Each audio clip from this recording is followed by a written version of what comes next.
nézzük a folytatást, amiben ugye a Cauchy-féle alaptétel lesz a kulcs az egésznek. Tehát a múltkor már említettem, hogy azért, mert ez igaz, hát innen jön az összes állítás, amit ezután fogok mondani, azért, mert ez igaz. Tehát először rengeteg következménye van ennek, amit nem mondunk ki tételként, már aztán a többit azt mind ilyen tételként mondom, és sőt neveket is mondunk hozzá majd. De az egyik, az első, itt van egy A pont, itt van egy B pont, és akkor van itt egy gamma 1 görbénk, itt meg van egy gamma 2 görbénk. Tehát a függvényünk differenciálható. Oké? Na most, zárt görbe mentén mi lesz? Nulla az integrálja. Oké? Tehát, hogyha itt megyek így, és innen visszafelé, jó, irányítani kell, igaz? Irányítani kell. Tehát a gamma 1 meg a gamma 2 és A-ból B-be mutat. Jó? Tehát ez a kezdőpont. Na most tessék meggondolni, ez így egy zárt görbe. Zárt görbe mentén az integrál az nulla. Látjuk ezt? Igen ám, de hogyha zárt görbét csinálok, akkor igazából ebből az irányba megyek itt B-ből A-ba, tehát mínusz gamma 2. Igaz? Tehát, akkor mi következik? Hogy a nagy G, hogy ez a kettőnek az összege, az nulla az integrál. Ugye ez a nagy G. Nagy G az nem más, mint a gamma 1, meg mint a gamma 2 mínusszal jelölöm. Oké? Tehát ellentétesen. Nos, hogyha az ellentétesen van jelölve, ez azt jelenti, hogy természetesen az egyenlő gamma 1-en mínusz a gamma 2-n. Oké? Hát jó, akkor itt plusz, mínusz, gamma 2. Így. Itt ellentétesen jön. Igen, de amikor definiáltuk a görbe menő integrált, akkor megbeszéltük, hogy ha ellentétes irányban megyek, akkor mínusz egyszerese lesz az integrál. Tehát ehelyett lehet beírni, hogy ez zárt görbe, gamma 1, mínusz, és akkor gamma 2. És ez már ténylegesen ugye innen A-ból B-be vezet. Persze oda is írhatnám, hogy ez a gamma 2 mínusz, ez a B-ből A-ba, nem az A-ból B-be. Jó? Hát fordítva megyek végig. Ez egyenlő nullával. Tehát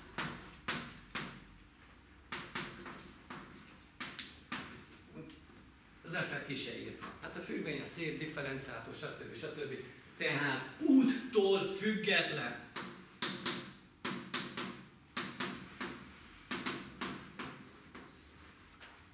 Úttól független. Ha függvényünk differenciálható, akkor a görbe menti integrálja független az úttól. Teljesen mindegy, hogy hogyan jutunk el az A-ból a B-be. Hát teljesen mindegy, nem, az nem így van, mert a görbének szépnek kell lennie. Oké? Tehát ilyen cikcak az nem nagyon jó. Oké? Nem tudom, emlékszünk rá, több változásban mutattam olyan függvényt, ami folytonos, de sehol sem differenciálható. Na, tehát a szép görbe. Ma azért legyen már szép.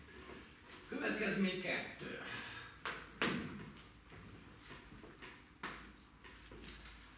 Azt mondja, hogy tehát itt van ugye egy D tartomány a függvény differenciálható alapvetően, ugye ezt nem nagyon foglalkoztunk ezzel a tartománnyal, mert hogy foglalkoznak a matematikusok, hogy ilyen egyszerűen összefüggő, meg hasonló. Nekünk által minden nagyon jó, kivéve most, mert valahogy így néz ki a tartományok. Oké? Van itt egy olyan rész, ami rossz. Oké? Most általában ez nekünk nem így fog előjönni, hanem általában ez csak egy pontocska lesz. Tessék gondolni az 1 per z függvényre, nyilván nullában nincs értelmezve, de azon kívül mindenhol értelmezve, most differenciálható is. Oké? Jó? Na mindegy. De most nyugodtan lehet egy ilyen tartomány. Veszünk ebbe egy tetszőleges gamma 1-et, irányítása is megvan. Veszünk itt egy tetszőleges másikat, gamma 2-t, így. Tehát ez a gamma 1, gamma 2 benne van ebben a tartományban, a függvény differenciálható. Holomorfnak mondják, hogy mindegy. Nekünk differenciálható bőven elég. Nem kell újabb szavakat megérzni. Azt állítom, hogy a gamma 1, gamma 2 ugyanaz a görbbe ment integrál. Van valami irányítása, pozitív, igaz? Ugyanaz a görbbe ment integrál. Tehát az f az differenciálható itt, ezen, tehát itt nem. Oké? Okay? Jó? Miért van ez így? Fogjuk. És hát az egy út lenne, nem tudom miért, csak egybevágáson van, csak éppen magyarázom, hogy itt megyek, bejövök, oké? Okay? Fogom, megyek így, ez pont ellentétesen a gamma 1-jel látjuk, és itt kijövök. Tehát, hogyha megcsinálom ezt a nagy gép, akkor persze egy zárt görbét kapok, látjuk? És én ténylegesen itt a gét nézem, a gének a belsejében, meg magán a gén is a függvényen differenciálható. Ezt értjük? Tehát a nagy G, az ugye meg van szüntetve ettől a rossz dologtól. Tehát a nagy G mit vesz körbe? Hát ugye a nagy G-nek ez lesz a belseje. Látjuk? Nagy G-nek ez a belseje igazából. Még a köröknek a belsejében van itt ez a rossz rész. Körök, bocsánat. Ezek a görbék, meg a belszék. Nagy G-ben nincsen. Akkor nagy G mentén nulla az integrál. Oké? Okay? Azon a tartományon, amit a nagy G megad, meg a kerülete is, nyilván lehet általánosítani, hogy a kerületen csak folytonos legyen, mindegy, nekünk ott is differenciálható, és akkor szépen meg a nagy G. Hát igen ám, de most nézzük csak meg. Itt, ha a nagy G-t szétdarabolom, ugye, mert általában ugye ez a szép az azt jelenti, hogy darabonként szép, ugye, darabonként szép.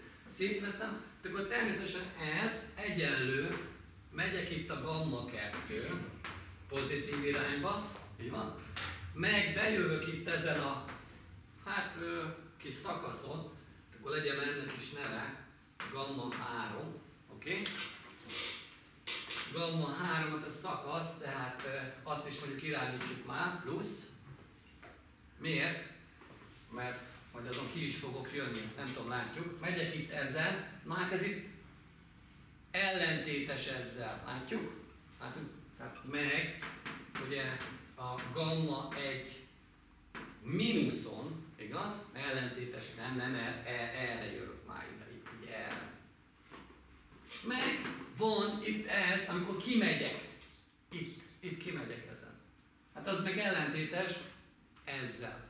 Oké? Okay? Tehát akkor meg, zárd, hát igen, ez nem is zárt görbe. Hát az egész lesz zárt görbe. Ja, igen. Ez csak így a szakaszról van szó, gamma 3 mínusz. Oké? Okay? Na most. Ez ugyanaz a görbe, mint ez a görbe. Így van? Ellentétesen járom be, tehát akkor ez a kettő együtt nullát ad. Tehát ez tovább egyenlő, gamma 2 plusz, ezt áthozom ide, mínusz, gamma 1 plusz, gamma 1 mínusz. Hát az ugye ellentétes az irányítása, akkor az mínusz egyszerese a pozitív irányításnak, az integrál érték. Meg van még itt nekünk ez a gamma, az 3, az csak egy szakasz, és akkor itt gamma 3 mínusz, az mínusz gamma 3. Itt van, itt mondok, ez nulla. Így van? És ugye ez itt a nagy G, hogyha megyek végig. A nagy G végig szaladok, szépen klasszul megvan, hogy abból ez csak ez marad, a kettőnek a különbsége.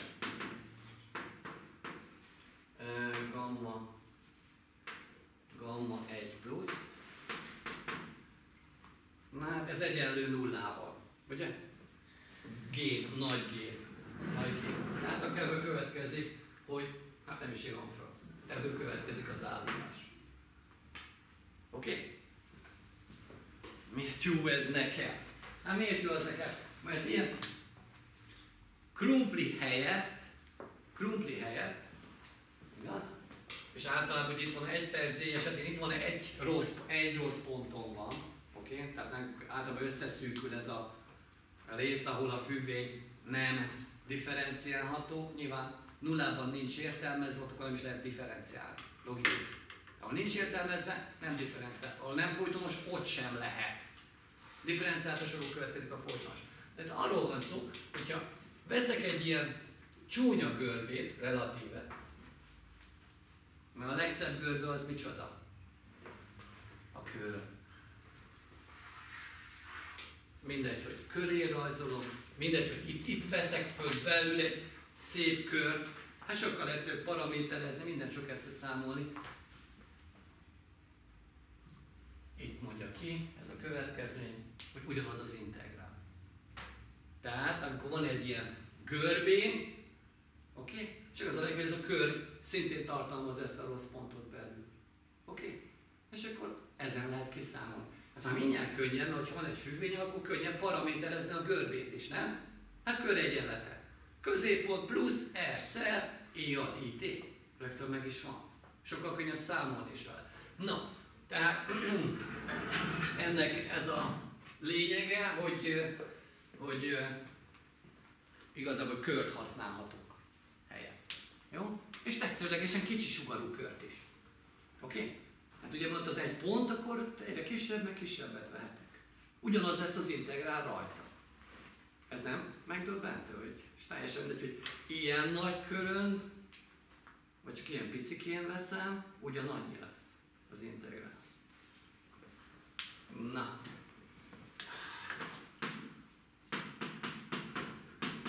Akkor nézzük itt ezt a 1/z-re vonatkozóan, ezt beláttuk, hogy ez egyenlő 2pi-vel, és az az érdekessége, hogy ez nem csak az egységsugarú kör esetén lesz 2pi, hanem bármilyen zárt görbére, ami a belsejében tartalmazza a nullát.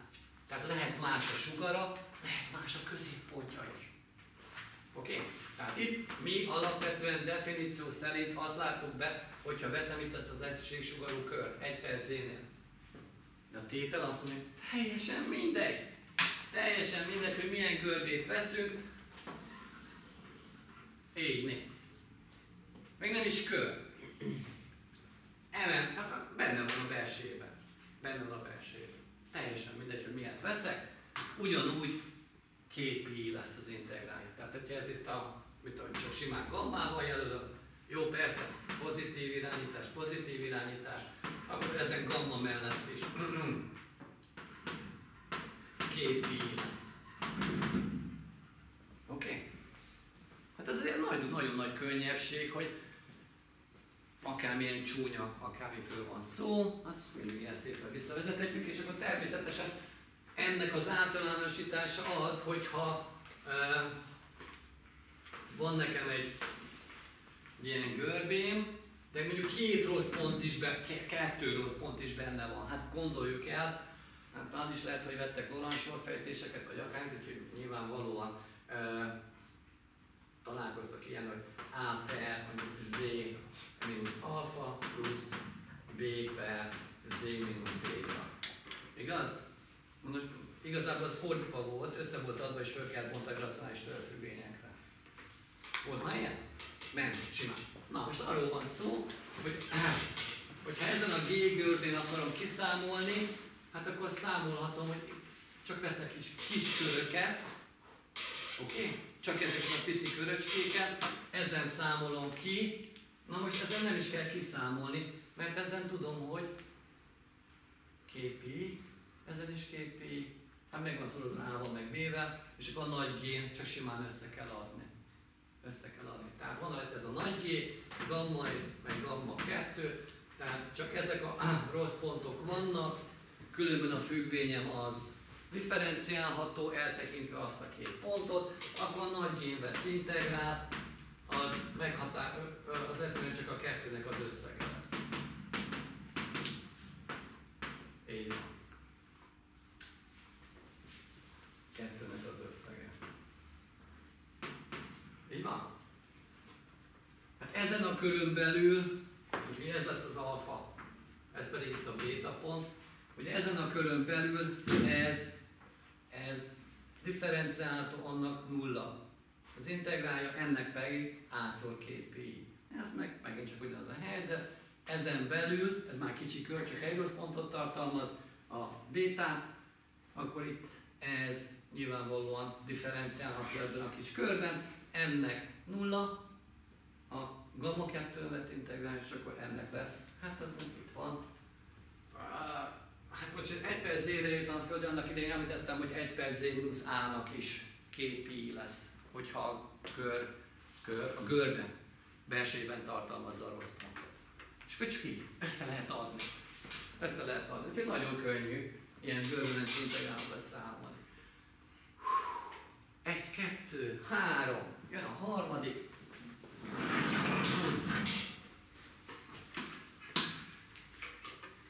Gondolom, hogy egyesekben fölmerült az, amikor kiszámoltam a konstans függvénynek a görbementi integrálját, vagy utána meghatároztuk a z-nek a görbementi integrálját, hogy miért nem írtam be én a primitív függvényt, ami úgy kalkulus 1-ből van, valami ilyesmi. Oké? Emlékszünk rá? Newton-Leibniz formula? Hasonló? Hát azért, mert csak akkor tettem meg, hogyha a függvényem differenciálható, mert ennek a tételnek a következményeként,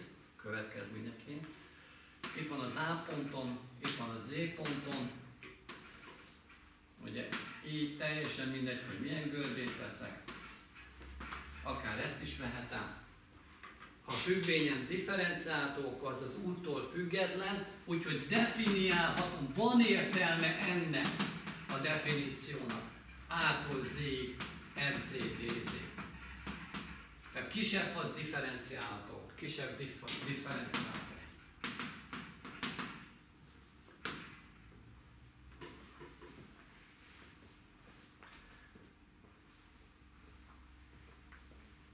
Csak a kezdő és a végponttól függ. Oké? És a görbementi integrálnál, míg én ezt nem tudom, akkor hogy írom ezt föl? Hát, hogyha más úton megyek és más kapnánk, akkor hogy is jön ez ki? Nem tudom, világos-e? Hogy igazából azért nem használhattuk eddig még azt, mert nem tudtuk, hogy ez ténylegesen jól definiál valamit. Oké? A differenciálható, akkor bizony ez megvan. Jó, ebben igazuk van, nyilván lehet bonyolítani, és akkor több értékű függvényről is beszélhetnénk, és akkor na maradjunk itt ennél inkább, hogy ja, most tudunk erről beszélni, hogy hasonlóan, mint a Newton-Leibniz formula. Hát először is persze, nyilván belátjuk, hogy ez az F függvényünk, amit így definiál, az differenciálható. De jó, de jó. Na azt mondja, F, A, Z plusz H, mínusz F, Z, per H, mínusz kis f z-t nézzük meg. Abszolút értékben. Na most akkor itt lesz egy plusz h hozzá, oké, igaz? Tehát ez itt a z plusz h. Z plusz h. Hát z meg h. Akkor az z plusz h oda kerül. Látjuk? Na most, ez azt jelenti, hogy ide A-tól Z plusz H-t kell írnom. Ugye? Tehát az F A Z plusz H az azt jelenti, hogy itt A-tól Z plusz H-ig megyek. Oké, jó. Tudom, mi zavarta meg önöket. Igazuk van, teljes mértékben. Hogyha a felső határ Z, akkor oda illik más betűt írni. Ugye ez volt a problémánk. Hogy az Z betűt írtam. Na, megoldottam ezt a problémát, most már nincs félreértés. Azt mondja, F. Tudja valaki ennek a kukacszerű, ez nem kukac, ez valamilyen érdekesnek a nevét. Tudja valaki, hogy ennek a neve a tau? Igen, jól van. És akkor pontosan arról van szó, ezt csak meggondolni. Ugye ez azt jelenti, hogy innen ide. Igaz? De mivel független az úttól, az egyenlő az, hogy A-tól Z-ig, meg Z-től H-ig. Nem tudom, világosan. Ha nem lenne differenciálhatóság, akkor ezt nem írhatnám föl tovább, hogy ez ugyanaz, mint A-tól Z-ig, meg Z-től Z plusz H-ig. Ezt nem akarom kiírni, ott utána van, hát értelemszerűen. Ez a lényege. Ez a lényege. És ez differenciálhatóság kell hozzá. Oké? Okay? Differenciálhatóság kell hozzá. És hogyha a differenciálhatóság megvan, akkor ezek után, hogyha kivonom ebből az FZ-t, nézzük csak, mi az FZ-t, hogyha kivonom? Ez az FZ. A-tól Z-ig. Akkor mi marad? Z-től Z plusz H. Bólogassunk már. Hát, ja, oké. Bólogatok én magam. Tehát akkor ez itt 1 per H szor, integrál, és ott van a Z-től Z plusz H-ig. Van nekünk itt ez a, mi is ez az F tau, D tau. Ja. És abból ki kell vonni az FZ. Yep. Tudom, már ide kellett volna mondjuk Z0-at írni, és akkor használhattam volna a Z betűt. Yep. Nagyon jó ez így. Na most. Ez. Igaz? Egy szám. Oké. Okay. Bevihetem ide az integrálba. Bevihetem ide az integrálba. Hát, ennek a hossza az pont a H. Igaz? Intervallumnak a hossza.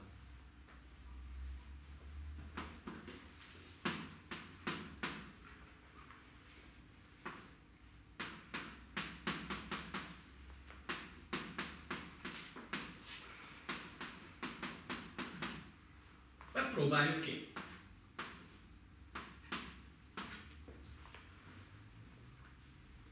Ez egy konstans, így van? Bevihető, ki is vihető. És ténylegesen mi lesz az integrálja? Egyet kell integrálnom, hát ugye konstansnak, azt már vettük, ugye? Konstansnak, hát ugye, akkor az C-szer az intervallum hossza. C-szer, tehát akkor FZ-szer H, el van osztva H-ban. Tehát ez ténylegesen FZ-t ad. Pontosabban mínusz FZ. Látjuk ezt? Integrál mínusznál széthethető.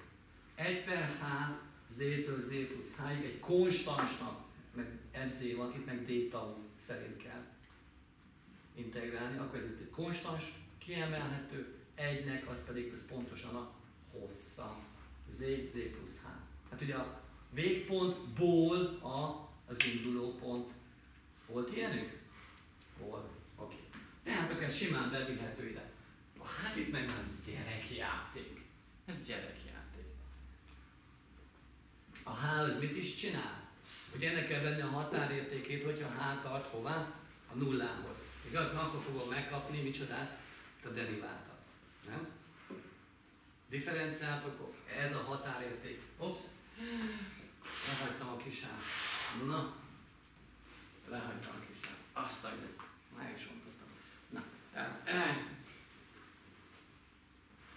ha H kicsi, akkor H kicsi, ez a Z meg ez a tau, hát akkor tulajdonképpen, hát ugye itt van a Z, itt van az A, itt van a Z plusz H, ez nagyon kicsi, akkor természetesen ez azt jelenti, hogy a tau meg a Z egymáshoz közel van. A tau az hol szaladgál? Az itt. Igaz? A Z plusz H között van. Látjuk? Z plusz H között van. Látjuk? Tehát akkor ez valahol itt szaladgál. Akkor Z-hez közel van. Oké. Na most. Ha a függvényünk differenciálható, akkor folytonos, zárt halmazon egyenletesen folytonos. Azaz helytől függetlenül, hogyha kicsi a két változó közötti eltérés, akkor a függvényértékek eltérése is tetszőlegesen kicsi. Tehát legyen a H olyan, hogy itt ez az eltérés legyen kisebb, mint mennyi? Epsilon per, hát ugye biztos, hogy epsilonnál kisebb, hogyan szoktuk megbecsülni? Epsilon per a hossza az intervallum. Tehát ez itt legyen olyan a H, hogy ez az egyenletes folytonosság miatt abszolút értékben megbecsülhető, hogy ez biztosan kisebb, mint epsilon per L. Mi ennek a hossza, ennek a görbének? Görbének. ZZ plusz H. Mi ennek a hossza? Ugye? Hát, ez, most a H az alapvetően egy ilyen komplex szám, ezt akkor ide abszolút értéket írnánk. Így van. Tehát akkor ez kisebb vagy egyenlő, az 1 per H az ugye leválasztható, tehát ez kisebb vagy egyenlő, mint 1 per H abszolút érték, és ez pedig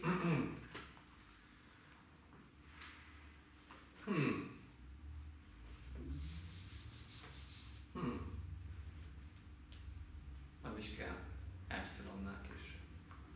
Nem jó az, hogy H, mert a H az változik. Oké? Okay? Tehát epsilon per H-val megbecsülni az nem jó, mert a H-t egyre csökkentem. Oké? Okay? Tehát itt ezt elvénáztam, de hál' Istennek van itt ez az 1 per H, azért nem kell. Tehát ez csak epsilonnál kisebb. Oké? Okay? Epsilon, tehát ez itt a korlátja, M szorozva, ugye mindig ezt szoktuk fölírni. Egy ilyen integrál, az kisebb, mint a függvénynek a korlátja, szorozva az intervallum hosszával. Intervallum, hát ugye a kezdő és a induló, az végpont és az induló pontnak a távolságával. Hát nem is, nem. Az L-et, mire is használtuk az L-et? A görbe ív hosszát. Ugye? Az az L. Az az L. Úgy nem. Tehát kisebb, mint epsilon. Hát, akkor a kisebb, mint epsilon, tehát bármely epsilonhoz megadható olyan kis H, hogy ez teljes, akkor nyilván azt lehet, hogy a függvény differenciálható, és ebből megvan az is, hogy a deriváltja ez. Igaz? Ez tart a nullához, akkor limesze ennek tart nullához, ennek a kifejezésnek, akkor ebben nincs is H, akkor ennek a limesze tart ehhez. Hát ennek a limesze volt az nagy F vessző. Oké, tehát azt kaptuk, hogy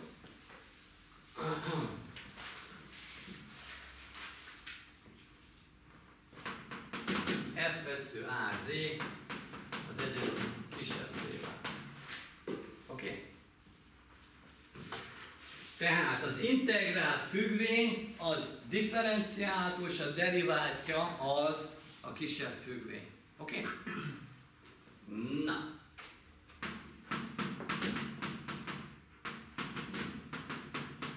Tehát ez volt az integrál függvény. Kalkulus 1-ből volt egy olyan definíció, hogyha a nagyfej függvénynek a deriváltja az a kisebb Z, akkor azt mondjuk, hogy a nagyfej függvény az primitív, ugye? Volt egy primitív függvény? Primitív. Ez pedig micsoda? Ez itt az integrál, ne ide írjam, ide. Ugye? Itt ez itt az integrál függvény. A kisebbnek. Oké. Ennek a deriváltja kisebb Z.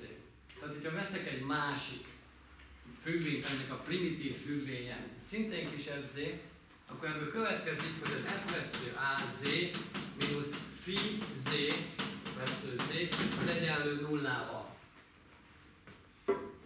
Tehát ez a függvény, ez a GZ, ez olyan, hogy a deriváltja, hát igen, a GZ az a FA mínusz phi, akkor Z írtam, ide is írom, mínusz a phi vessző Z. Kettőnek a különbsége. Na most a derivált, nyilván szétkeszed a mínuszát, ez lesz, F vessző meg phi vessző. Mind a kettőnek ugyanaz a deriváltja, akkor nyilván az egyenlő nullával, tehát G vessző egyenlő nullával, ezt már láttuk, hogy akkor ebből következik, hogy a G az konstans. Tehát egy ilyen phi függvény az F nagy FA, az integrál függvény,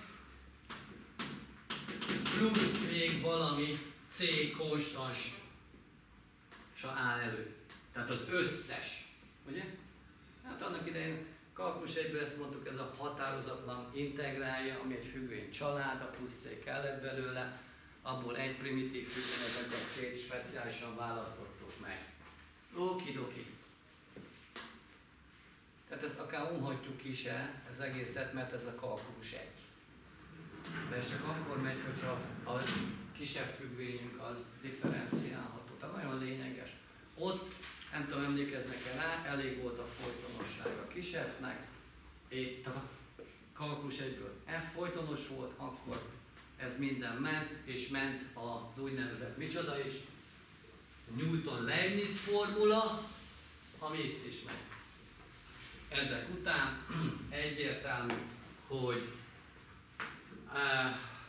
és írhatom ezt nyugodtan, hogy A-tól B-ig, kis f, z, dz, az egyenlő phi b mínusz phi a. Phi b mínusz phi a. Tehát, hogyha az f függvényen differenciálható, tulajdonképpen bebizonyítottuk, hogy a függvény differenciálható, akkor van neki integrál függvénye. De teljesen mindegy, hogy most az integrál függvényt, vagy valamelyik primitív függvényt veszem, akkor ez így áll elő. Hát nyilván, mert ez egyenlő FAZ függvény a plusz C. Igaz? Tehát azt veszem a B helyen, meg az A helyen, a C-t le kell vonni. Értjük? Hát ugyanúgy. Tehát igazából a konstans az simán vehető minek is, akár nullának. Általában azt szoktuk venni, igaz? Kalkulus 1-nél.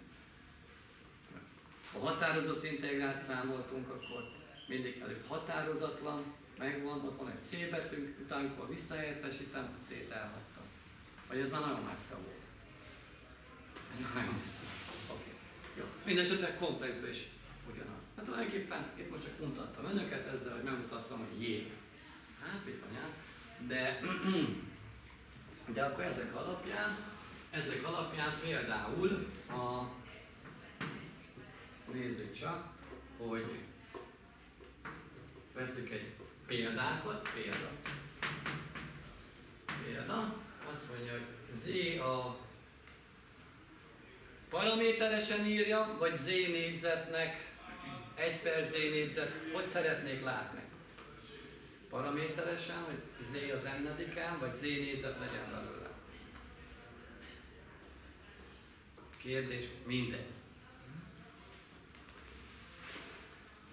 Döntsünk már valahogy. Meséljem, hölgyem, mit szeret? Kettest vagy az N betűt? Egy is a szimpatikus. Oké. Okay. Milyen gondoltam volna? Valakinek nem mindegy? Ja. Legyen Z négyzet. DZ. Milyen a Z négyzetem? Differenciálható. Igaz? Differenciálható? Így van. Hopp, ez egy zárt görbe. Valamilyen pozitív ide. Zárt görbe. Így van? Z négyzetnek van primitív függvény? Z kökkel már. Így van? És akkor ezt kell kiértékelni A-ból B-be. Hát igen, A-ból B-be megy. Csak éppenséggel B egyenlő A-val. Így van? Tehát nulla. Jó? Nulla. Na, akkor menjünk tovább. Sőt, nem is AB írok, legegyszerűbb köröcske. Gamma plusz 0, 1. Oké? Okay? Origó középpontú, egy sugar, zárt görbét veszek. Ezt eleve a Cauchy-féle alaptételből tudhattam volna. Nem kell ezt itt számolgatni. Minek? Cauchy-féle alaptételből tudok differenciálni, az átgőből mentét nulla az integrálja. Oké? Okay. De ide írtam, hogy van primitív függvény, és ki lehet így számolni, és persze, hogy nullát ad. Ez alapvetően ismétlés, ez itt a két PI. Így van? Két PI. Wow. És látjuk, tulajdonképpen ez a függvény, az 1/Z a nulla pontban már milyen rossz. Igaz? Nincs is értelme, nem differenciál ezen a körön belül. És hát nem is működik a Cauchy-féle alaptétel. Hát pontosan működik, mert ő csak azt mondja, hogy ha a differenciáltok, az nullával egyenlő. Oké? Okay? Na igen, de azért van egy ilyen érdekesség. Ez nem jelenti azt, hogy akkor most minden rossz függvénynek nullától különbözőnek kell, hogy legyen a görbe ment integrálja azon a halmazon. Mert, hogyha veszünk mondjuk az 1 per z négyzetet, dz, de itt lehetne a kettes helyett bármilyen 1-től különböző pozitív számot is írni. Ennek az integrál bizony nulla lesz. Oké? Okay? Bizony nulla lesz. Na most sajnos igazából még tételeink ilyenek nincsenek, úgyhogy most először megcsináljuk úgy, hogy paraméterezzük. Oké? Okay? Mert hál' Istennek ez könnyű. Ugye a zt, annak a görbnek a paraméteres az az e a dt, ahol ugye a t az 0 és 2pi között van, és akkor ebből tudjuk, hogy az z vesző t az i-szer e a dt lesz. Tehát, hogyha ezt itt paraméterezem, akkor ugye ez itt sima, nem ennyire sima integrál, 0-tól 2pi, 1 per a négyzete. Ezért jó ez a milyen alak? Ezt milyen alaknak hívtuk? Exponenciális alak, igaz? Mert akkor négyzetre emelni, simán tudom, az e a 2it lesz, akkor ez itt i-szer e a it dt szerint, tehát 0-tól 2pi-ig kell integrálnom. Mit kapok meg, hogyha azt leegyszerűsítettem? I-szer e a mínusz it dt. Hát a 60-as tulajdonság alapján, simán ezt feliratom. Hát ez természetesen ennek van, ugye? Tehát ez már valós a t változó, de egy komplex függvénynek egy valós változó szerint kell. Tehát ugye az időparaméter alapján kell. Hát ez mi a primitív függvény itt t szerint? Így képzeljünk el bármilyen paramétert.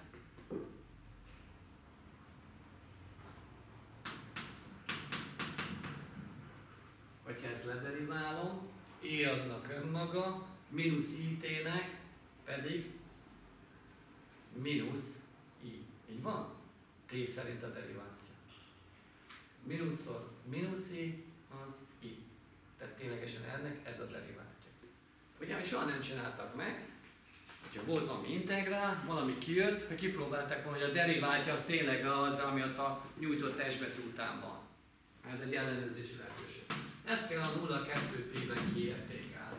Tehát ez lesz mínusz e ad mínusz 2pi-szer i, ből,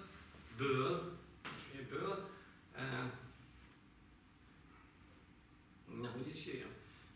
Mínusz, megvan, és ebből kivonom, na ide kell egy zárójel, mínusz e ad i 0. Ó, i-szer 0, hát az oké, 0. Jó. Mennyi az e-szer 0, e ad 0? 1. Tehát akkor ez itt lesz plusz 1. Igaz? Mennyi az e ad mínusz 2 pi-szer i?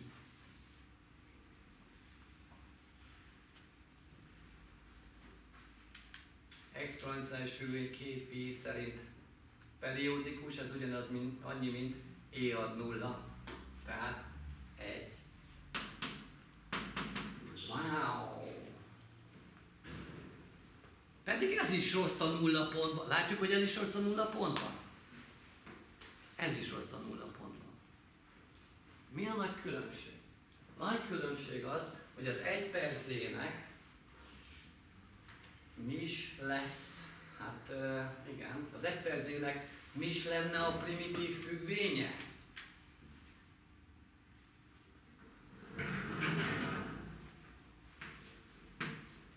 Hát ugye ez a végtelen sok értékű log-z függvény, amit természetesen Riemann felületre gondolunk, kivágjuk ugye itt a komplex számségból ezt a részt, akkor azzal nincs is problémás, ugye ezt itt ki kell vágnom. Igaz? Tehát alapvetően ezt a log-z-t, hát konkrétan általában már nagy logzét szoktuk használni, az mind rendben is van olyan görbék mentén, amelyik nem megy át ezen. Oké? Okay? Hát itt meg kell szakítani. Tehát itt a folytonosság már nem teljesül a logzé függvényben. Ahhoz kellett a Riemann felület, hogy folytonosan kiterjeszthető legyen. Hát annélkül meg sajnos itt ilyen problémánk van. Tehát itt a logzé, kis logzé, nagy logzé, és mi a különbség tulajdonképpen? 2 pi. Így van? Igazából, nem kászol. Na és ez a baj. Ez a baj. Ellentétben itt ezzel, ja, hát ennek nem írtam ki, de hát ugye azért az 1 per x nézetek mindenki tudja, hogy -1 per z a primitív függvénye. Az 1 per z az milyen? Csak ebben van baj. Csak a nulla pontban. Látjuk azt? Veszek egy ilyen köröcskét, ezen a köröcskén a függvény tökéletesen jó. Ezért van az, hogy itt az 1 per z négyzet, 1 per z köb, 1 per z a 20-on, teljesen mindegy.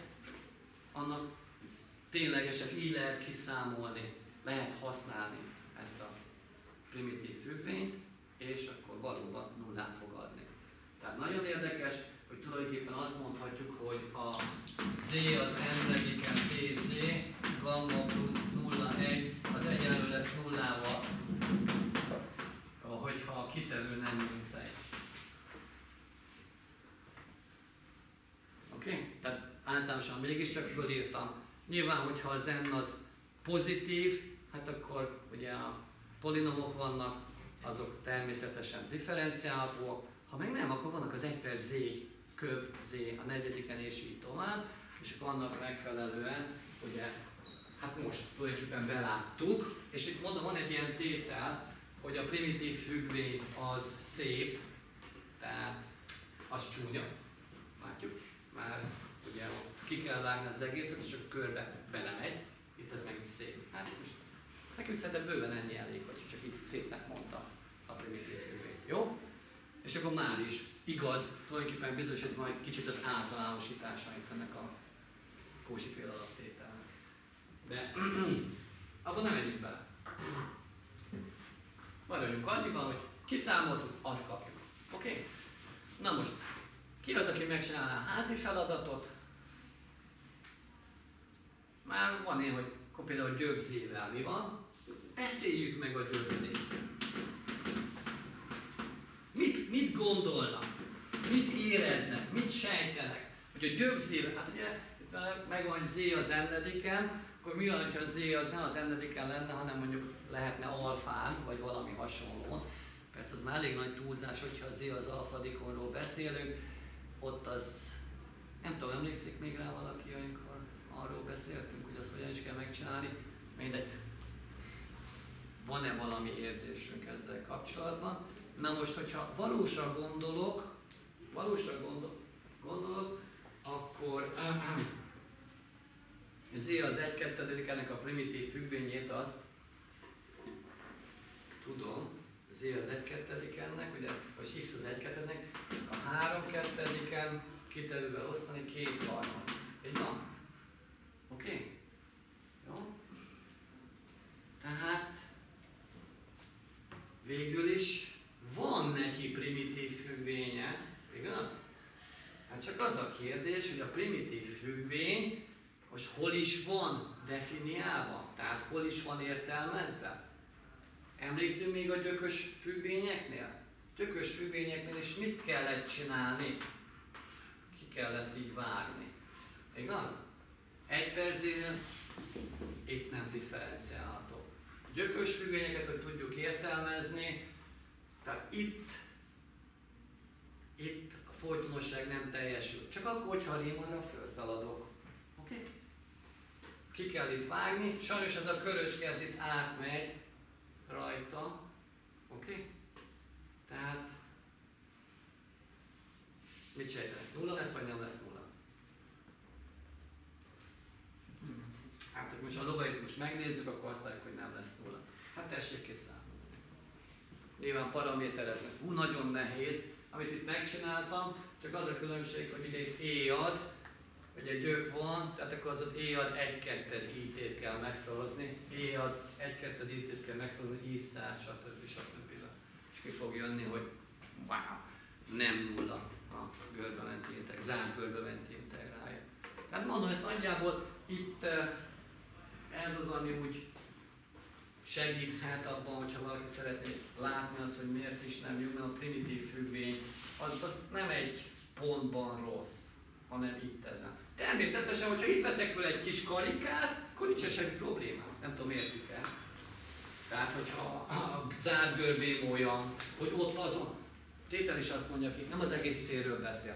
Tartomány, amiben a függvény differenciált, ott a zárt görbementi integrál nulla. Oké? Okay? Hát jó. Hát nyilvánvalóan nem ott kell számolni az integrálban, minek? A nulla. Ott kell számolni, a probléma van. Hát minek számoljunk ki a nulla? Hát a tétel beszéltották nekem.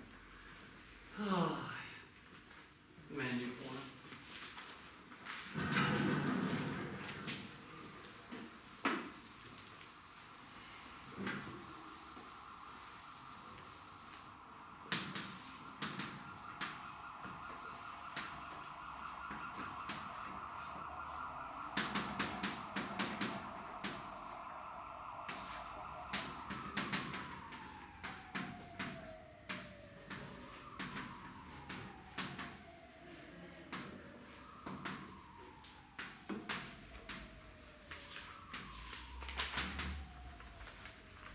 Általánosításának a tételnek csak egy pont kivételével, tehát tessék gondolni az 1/z-re, tehát ugye csak az egy pont rossz, de annak jó, az a differenciáltosság igaz, az az, hogy a környezetében A, tehát ez itt az A pont, tehát ez nem egy névelő, oké?